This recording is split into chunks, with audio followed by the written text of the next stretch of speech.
One planet, one place. One planet, one place.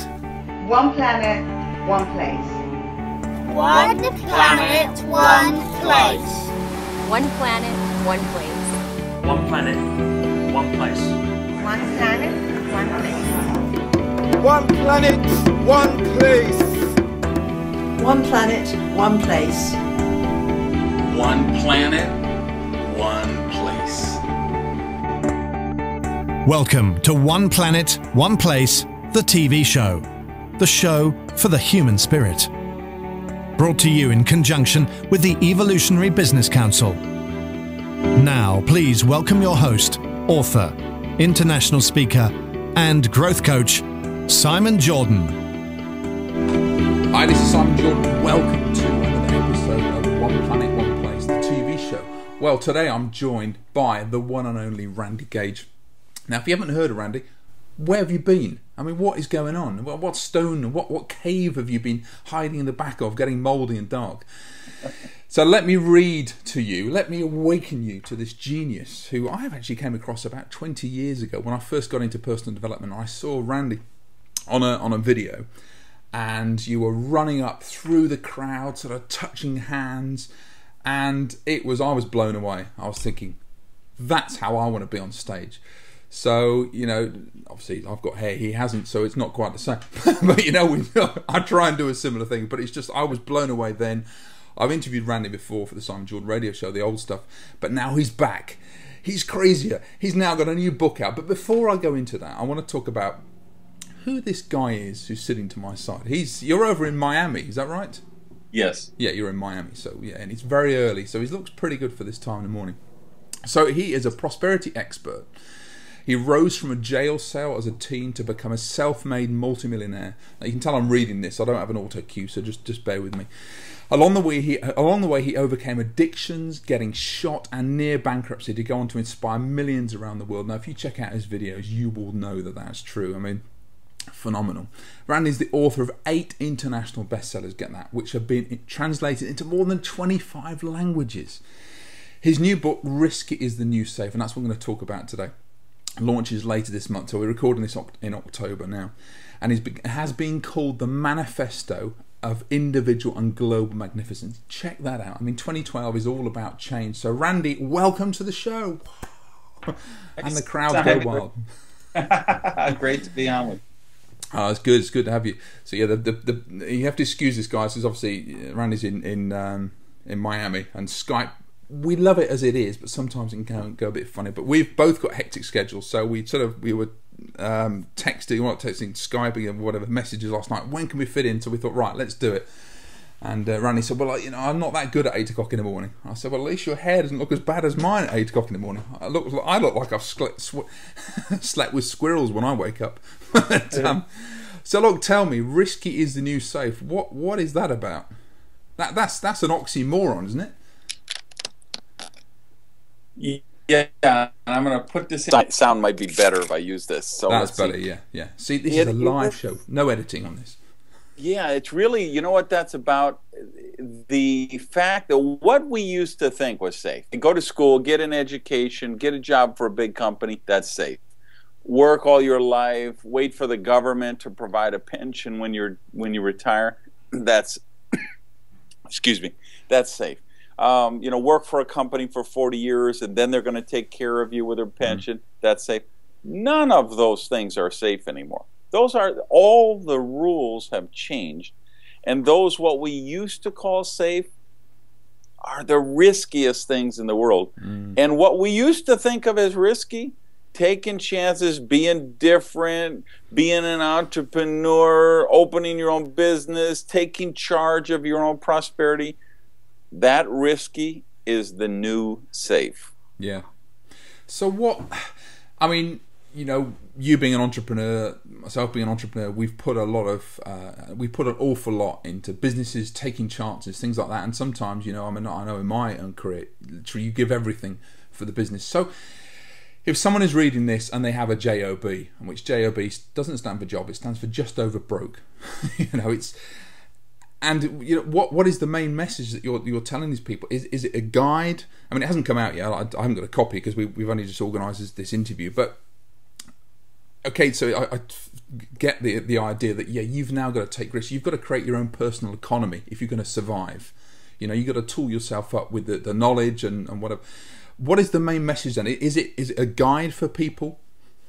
It really is a textbook on creating wealth in the new economy with all the change rules. Yeah. There's a chapter on what happens with governments and the euro. I predict in the book the euro will collapse. There's a look at mobile and the cloud and how that's going to affect. There's a chapter on social media, how that changes marketing. There's a chapter on Mark Zuckerberg and Mark Cuban and all the dot-com billionaires and how they think differently. So there's a lot of, and really, you started the question with, hey, somebody who's got a job, what about them?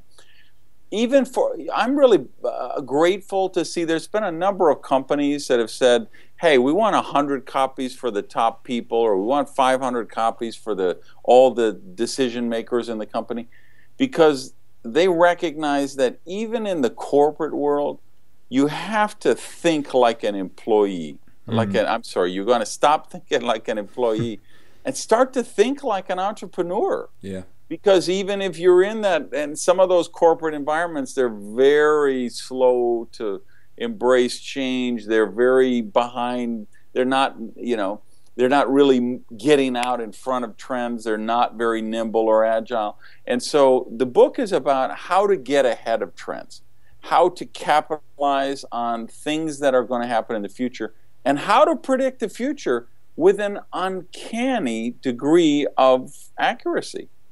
So what, do you get for every book you get a free sort of crystal ball then? I mean, how do you do that? Or have you basically done your research and you've seen, okay, so there are certain patterns within history, within the economy. We go up and down. Same with fashion. I mean, I love it because the 80s fashion is back. Fantastic. I love it. But, it's... I got a buddy, Dan Burris is a futurist, wrote a brilliant book called Flash Foresight.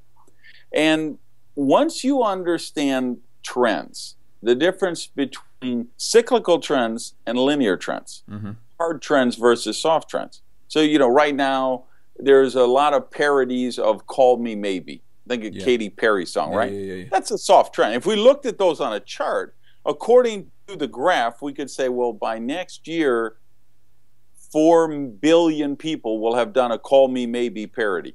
And the chart wouldn't lie. But, of course, it's not a hard trend. It's a soft trend. That's a fad. Cyclical versus linear trends. Real estate prices, currency prices, they're cyclical. They go up, they go down. Linear, if you look at broadband, that's a linear thing. The ease of broadband will only get more accessible. The cost of broadband will continue to go down. So that's a linear trend. Well, once you understand the distinction between these types of trends, you don't need a crystal ball. You don't need to be a mystic. It is simply shocking how accurately you can predict the future. Now, once you can predict the future, you can predict the problems, the challenges. And once you can predict the challenges, you can create wealth. Because when you can solve those problems, they will joyfully, lovingly, gratefully crawl naked over broken glass and throw up. Well, that's the first rule of marketing, because I'm all about marketing, but the first rule of marketing is create a product or service, or find a need in the marketplace, create a product or service to fulfill that need, and then sell it at a profit. So what you're saying is you can be able to reading your book, you can look at what's going to happen, and then produce a need for it. But would not produce a need, produce a product to fulfill that need. So, but it means also, you obviously go into mindset, because I know when I last interviewed you, you were in your 30s.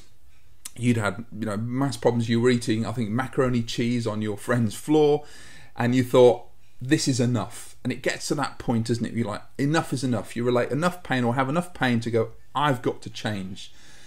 That takes guts. I believe there's 4 keys: faith, belief, guts, and action. You have really embodied that from where you've been. So do you address that in the book as well, about the mindset that if you're going to do this, you've really got to take it on?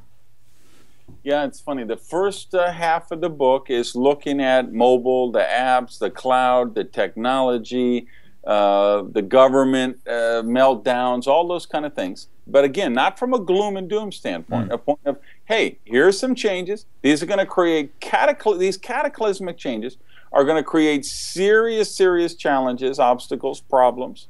And here's the opportunities all of them are going to solve. And then the second half of the book is about the mindset and how you develop. And I've got a chapter called Move Fast and Break Things. And that was kind of the mantra of Mark Zuckerberg and the guys at Facebook as they were plotting their world domination when they were first starting up, right? And so I look in there at guys like Mark Cuban, Sir Richard Branson, Zuckerberg, Oprah Winfrey, people like that. And I actually go back, there's a part where I look at the people from Think and Grow Rich that Napoleon Hill looked at. Yeah. Woolworth and Carnegie and Ford and Firestone and Edison. And I look at the parallels between those people of Think and Grow Rich and the new generation of billionaires today, the Cubans and Zuckerbergs and Jobs and people like that, and look at the parallels on how they think and how you create that mindset for success. And it's a fascinating, fascinating chapter. I bet it is. Okay, when you were a kid, would you go into a shop and you get told off by your parents for picking things up and pulling them apart, or you get a toy and within 5 minutes it'd be broken because you're one of those people that you've got to find out about it, you've got to pull it apart, you've got to prod and mess things up a bit. Would you say that's part of your mindset? Yes, I am one of the most curious people you will ever meet.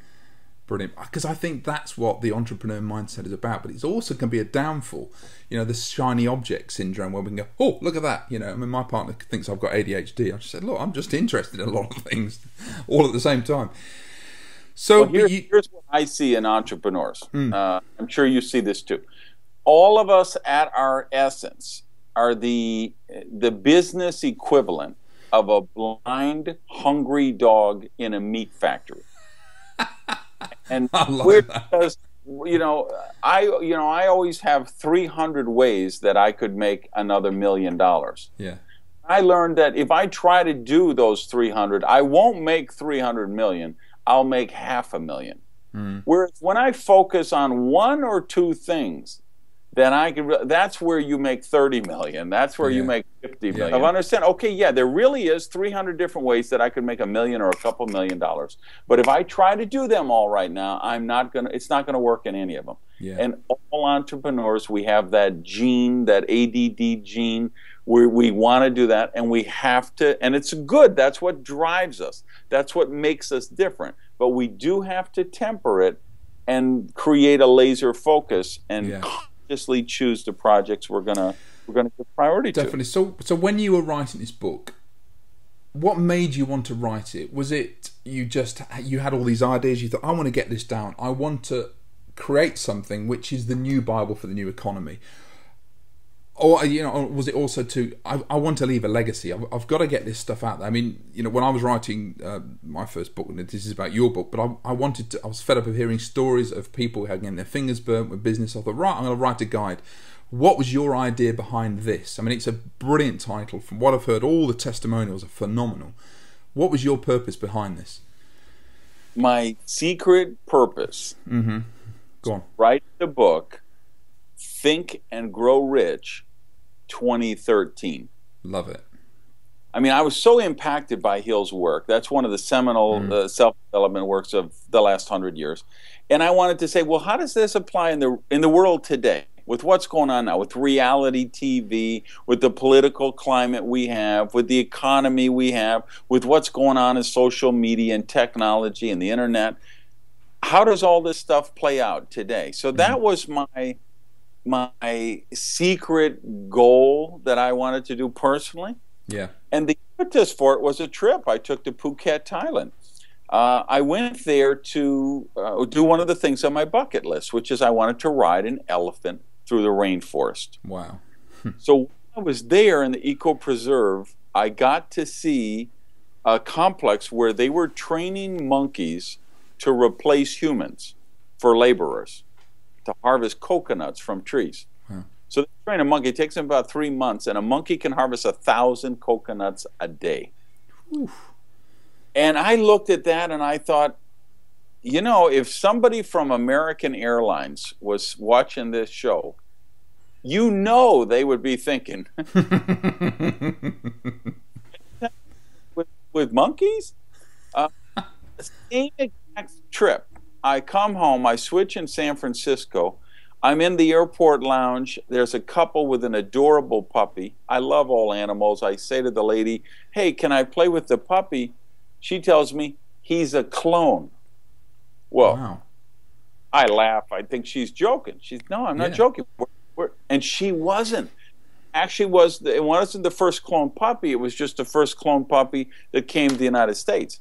And they were actually on my flight to Miami. And, you know, we get off, and there's all the camera crews, and this puppy's on the front page of the Miami Herald the next day. Well, I would have bet every dollar I owned that wasn't true. This was the most adorable, frolicky puppy you would ever see, licking my fingers, and it was a clone. That's amazing. What happens when... So we've cloned sheep, we've cloned camels, we've cloned cows, we've cloned, you know, whatever. Humans will be next. Yeah. You can hate it, you can debate it, the moral and ethical implications of it. The truth is, it will happen. Even if the UN says, okay, all the countries get together and say, this is too dangerous, we're not going to do cloning. There'll be some third world country that says, hey, this is the way we don't have oil, we don't have coal, we don't have resources. We can create a haven where cloning comes, and it'll be an economic boon for us. And it'll happen somewhere. And then what happens? And that's where that curiosity that you mentioned. So I say, if Jones and Sons hardware on Main Street can clone more sons, why do they have to hire more people? How does it affect the economy? How does it affect the job market? How does it affect family relationships? When you're brothers, you've got 5 brothers and they're all clones. How do we deal with that? What are the mental health things? We biogenetic engineering. So there's actually a company from the UK, as a matter of fact. They wanted to introduce a genetically modified mosquito here in Florida to control some insects, some overgrowth. I don't even remember what. Huge outcry. They're like, this Frankenstein mosquito. You know, I remember seeing the program. So, but biogenetic engineering, it's coming. So what would a father pay if he could make sure that his son could play football like Lionel Messi? A mother pay if her daughter could get the Maya Angelou poetry gene? What would any parent pay if they said, and then we have the deluxe package. We can guarantee no birth defects. We can guarantee no genetic disorders or degenerative diseases.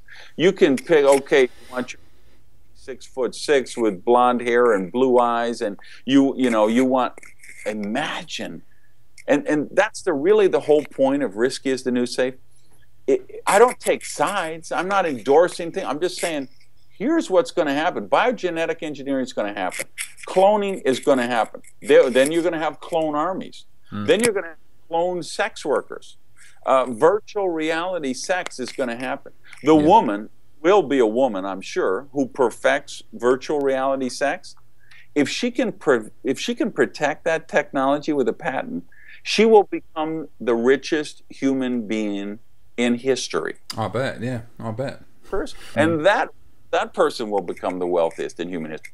And so the whole point of Risky is the New Safe is when everybody's zigging, you've got to be zagging. Yeah. You can predict the future, and you can't wait for it to happen and be agile or be nimble. You know, we have all these business consultants telling companies to be nimble.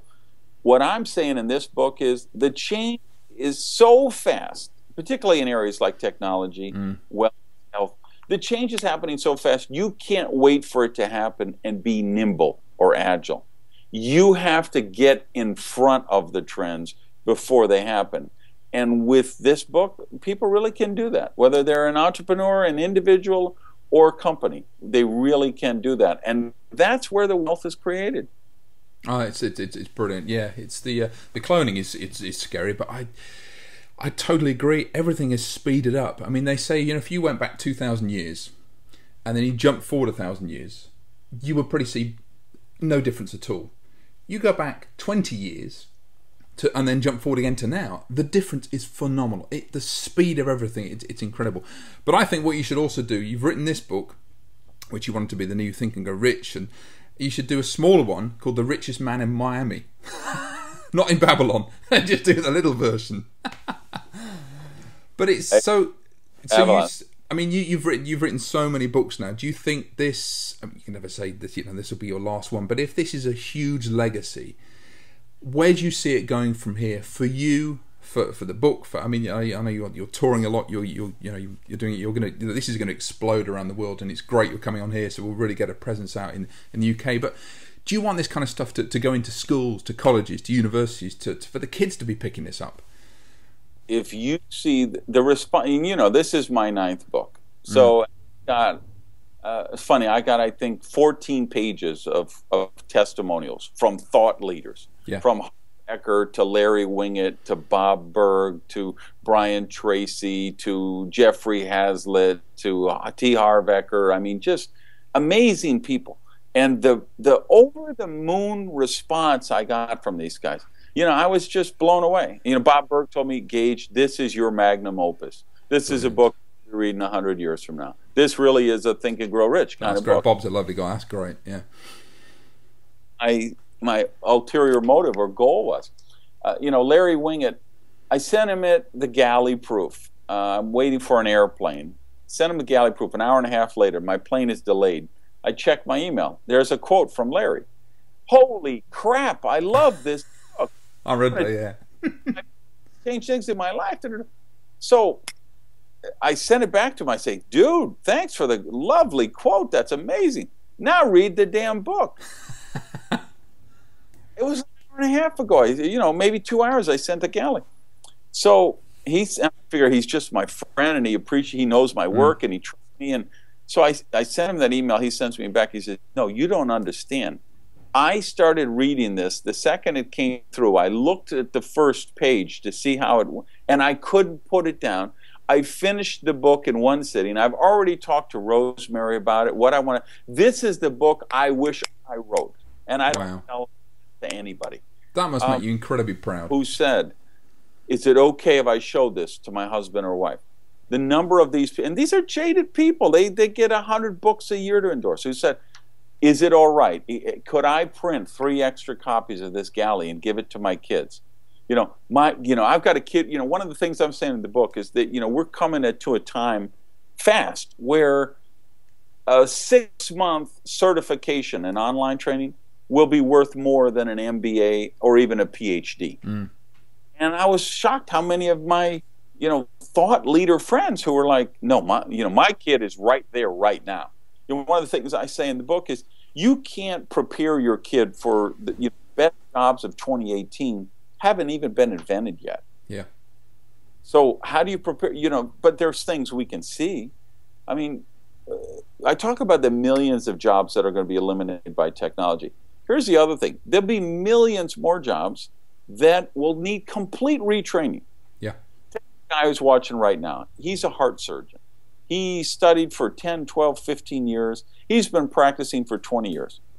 Well, 10 years from now, he may be incompetent and unable to do his job because heart transplant surgery is going to be done with a joystick.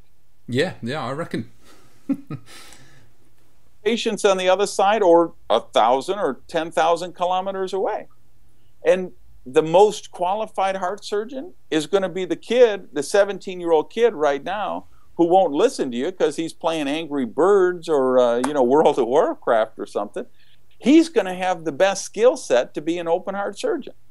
Even a pick and pay warehouse job, to get the promotion, to get the raise, it may be determined by the person who best wears the exoskeleton suit, so they can pick up those crates of 400-pound bathtubs and on the shelves.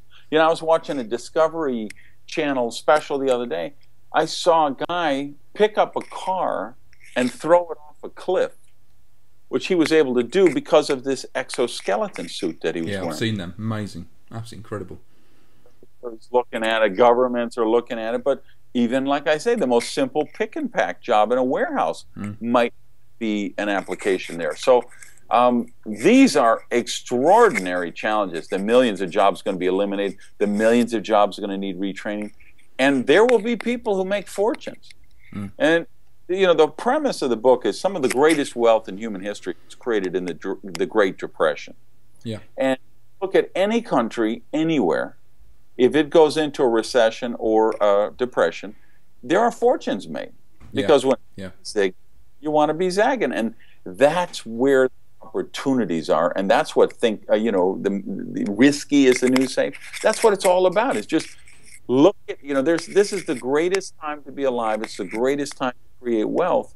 And here's how to generate the ideas that make that happen. Yeah. Now, I heard on what your promo videos that when you were finishing the book, before you've just gone, that's it, I'm done, thank you, finished.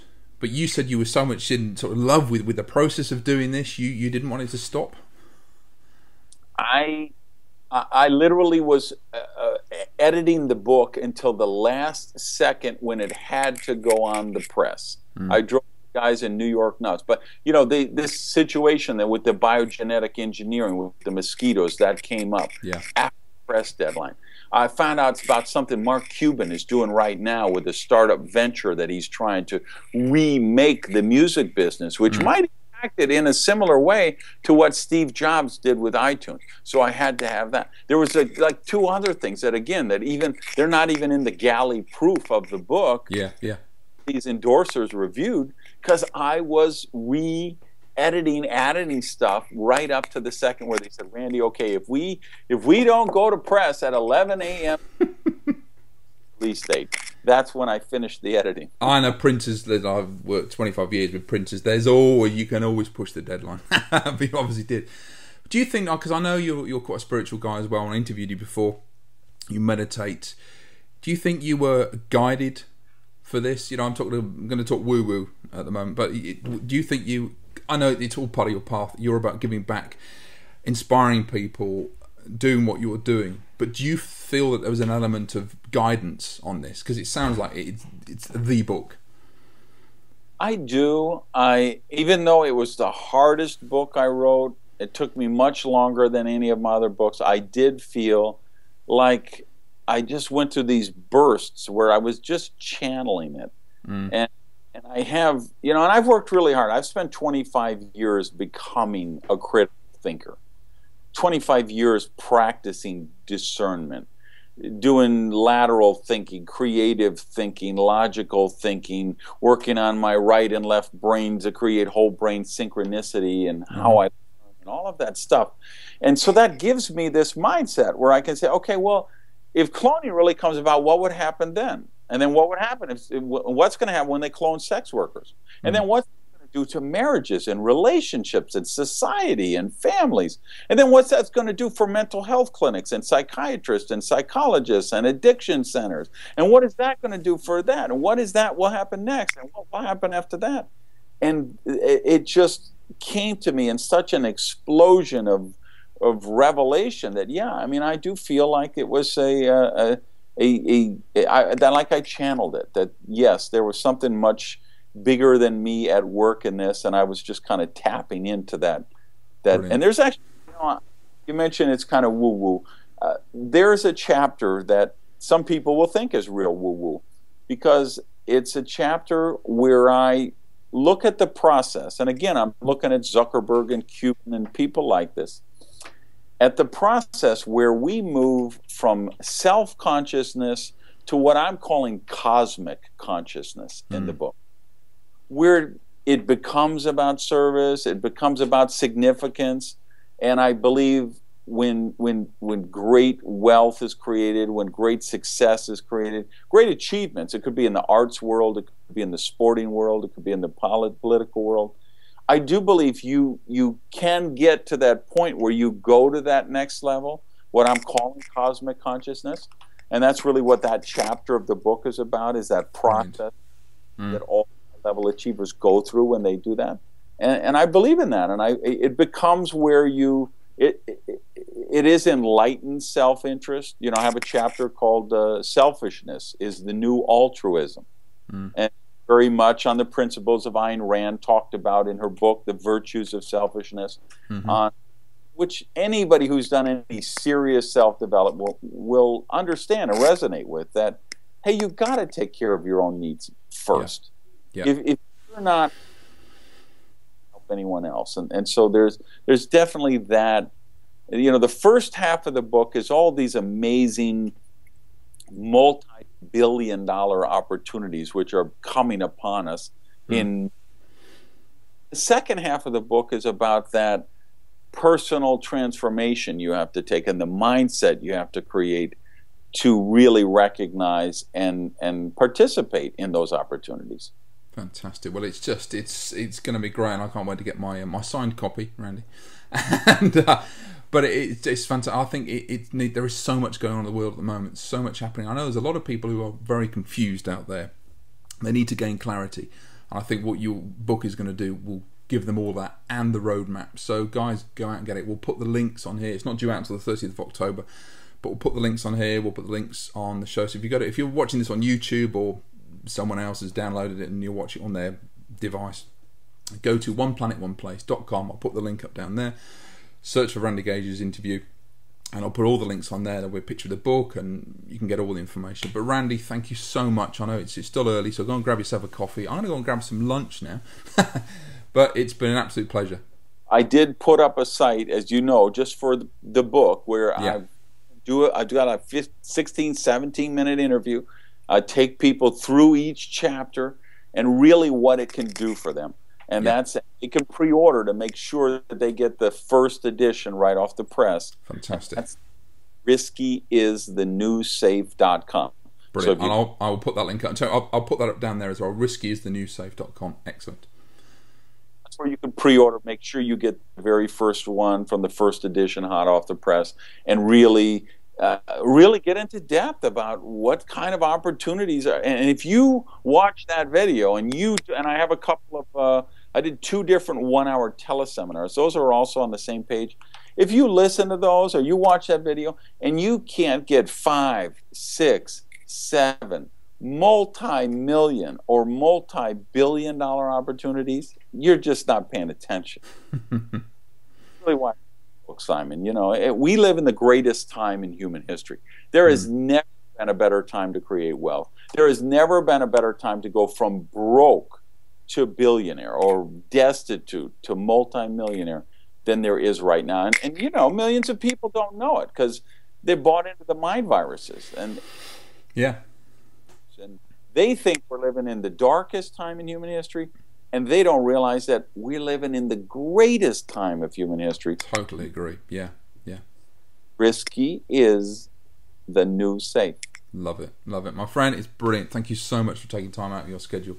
And excellent. So guys, go and check it out. It really is. Risky is the new safe. If you're doing what you've always done, you'll get what you've always got. And if you're doing what everyone else does, you'll get what everyone else gets. So you've got to take change and buy this book, embrace change. You know, it's the whole mindset. So this is a guide for the future. So go on the website. We'll put the link up there. Get all the information. Randy, it's been an absolute pleasure. So you take care, my friend. All right. Thanks, Simon. Great to be on the show again. My pleasure. And guys, it's me, Simon Jordan, your host and presenter, One Planet, One Place, the show for the human spirit. It's all about inspiring people, putting a smile back on the face, and in fact, this show is about putting some money back in your wallet and giving you more abundance, more flow, creating your own personal economy so you can live the life you need to live and deserve to live for you, your friends, family, everything. You know, people say, yeah, money is the root of all evil. It's not. It's the love of money is the root of all evil. And if you have more, you can get more and give more, rather. And I think it was Franklin Roosevelt once said, if you want to help the poor, don't become one of them. So buy Randy's book, learn how to have abundance, have ideas and change. Thank you very much. Until next time, stay tuned, subscribe on here, and I'll see you soon. Bye. You've been listening to One Planet, One Place, the TV show. To make sure you don't miss a single episode, please subscribe on our website or via YouTube. Simply search for One Planet, One Place. And if you've enjoyed this show, then don't forget to share it and click the like button. Thank you for watching.